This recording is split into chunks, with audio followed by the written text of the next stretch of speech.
What's up, everybody? It's your boy Trayvon here with ScentTalkTV. Thank you so much for joining me here today. And as always, please like, comment, share, and subscribe.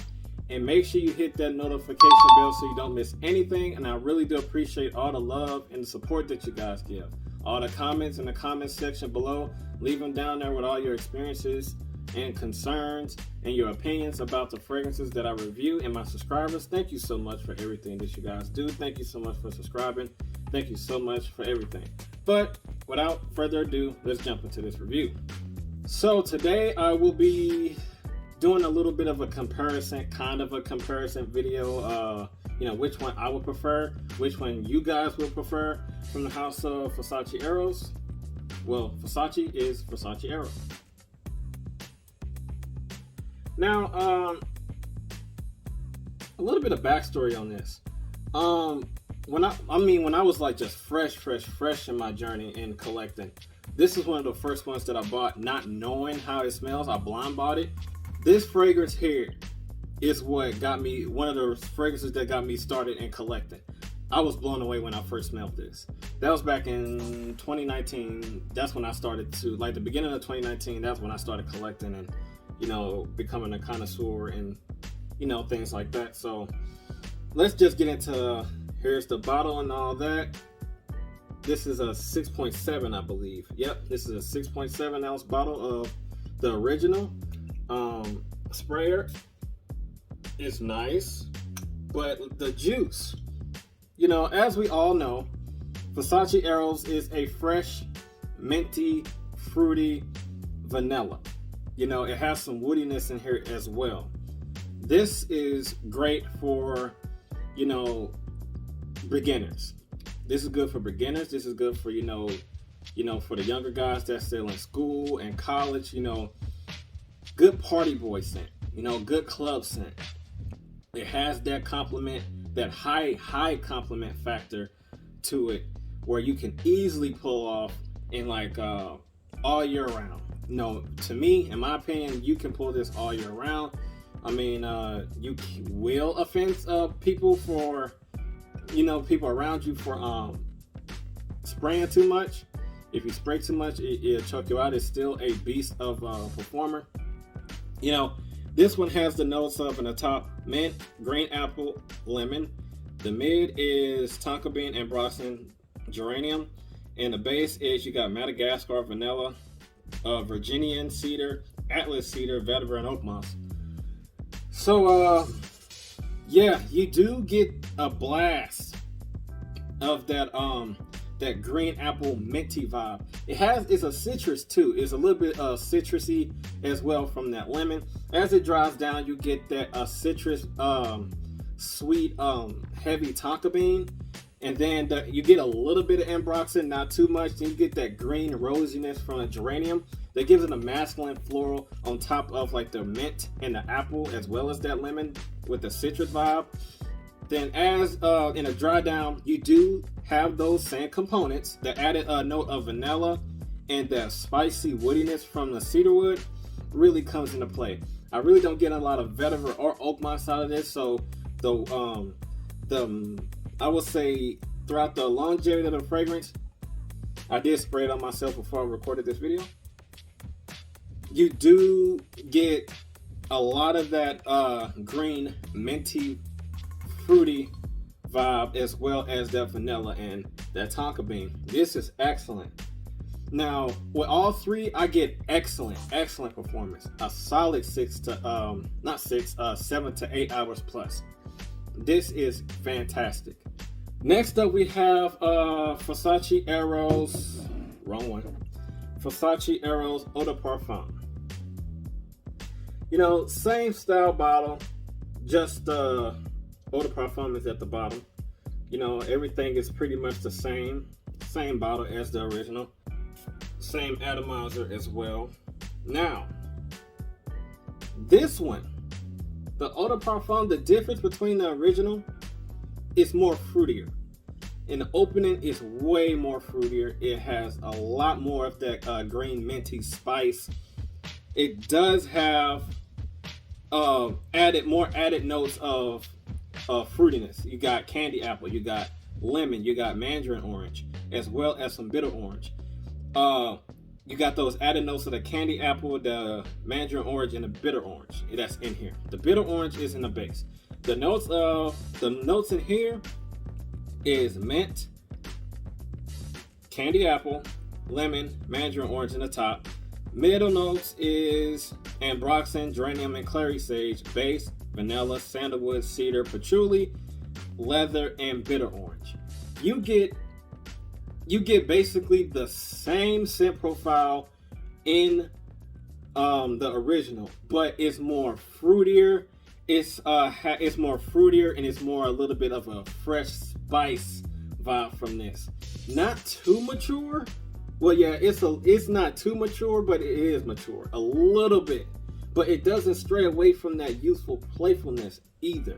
It still keeps that same original DNA, just made it a little bit more mature, because it does have that dark earthy sweetness from the patchouli, and it does have that leather masculine feel in the base throughout the dry down of this fragrance. But you do get mainly of that fruitiness that's inside of here, which contains its, youthfulness, that sensuality that the original has. So if you want something that's a little bit more playful, a little bit more fruitier, if you're more of a person that likes Versace Eros and you want something that's a little bit more fruitier, if you're that type of person, go with this one. Same outstanding performance, at least on me.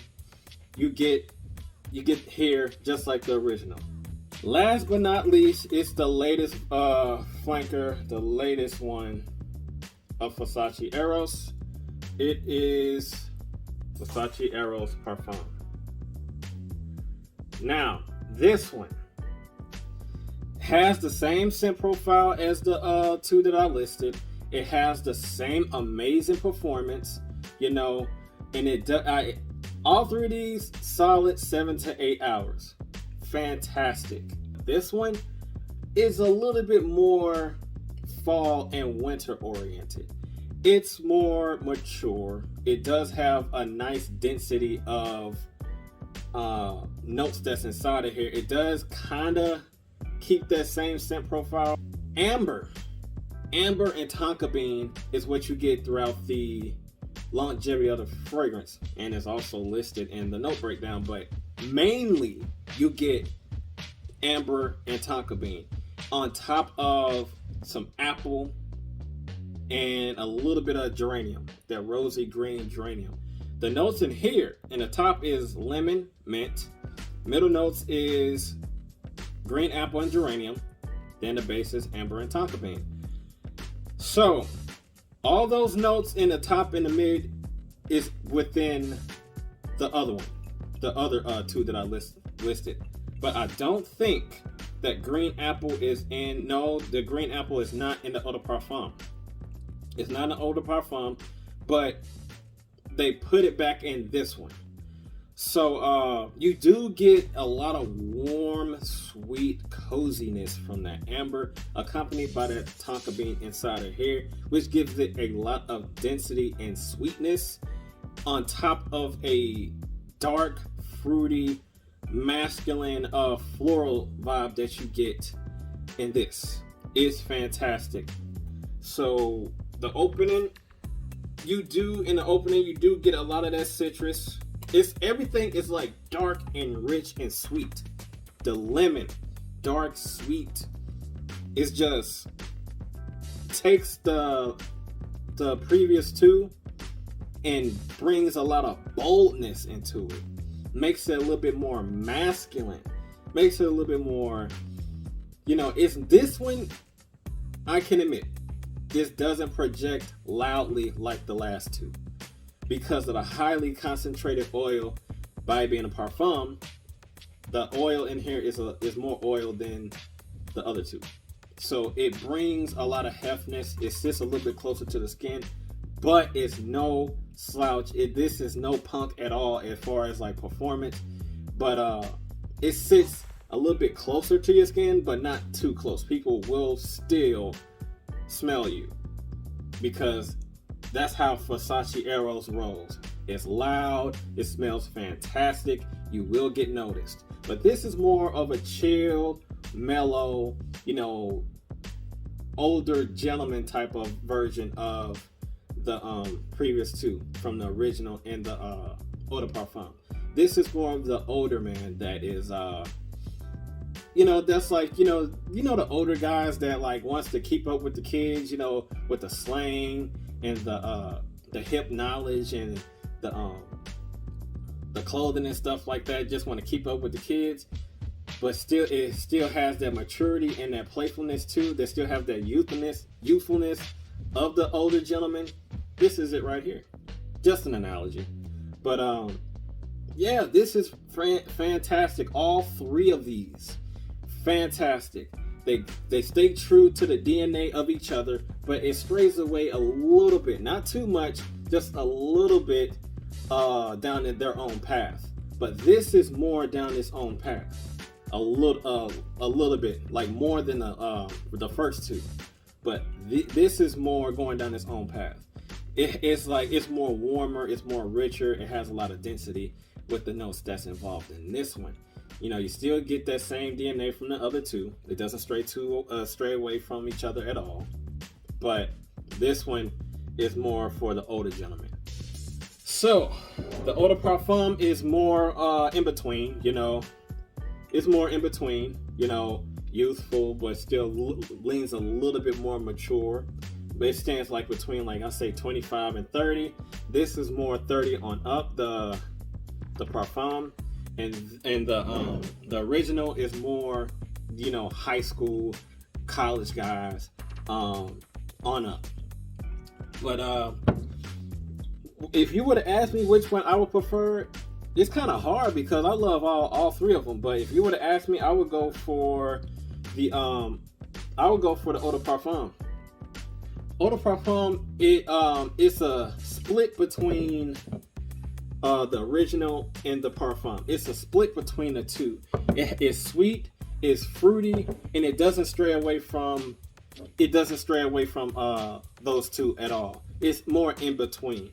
You still got that little bit of mature vibe to it. Then you still got that playfulness as well. So yeah, my final thoughts. Like I said, I get like a solid 7 to 8 hours. Eau de Parfum, I don't know if I failed to mention that.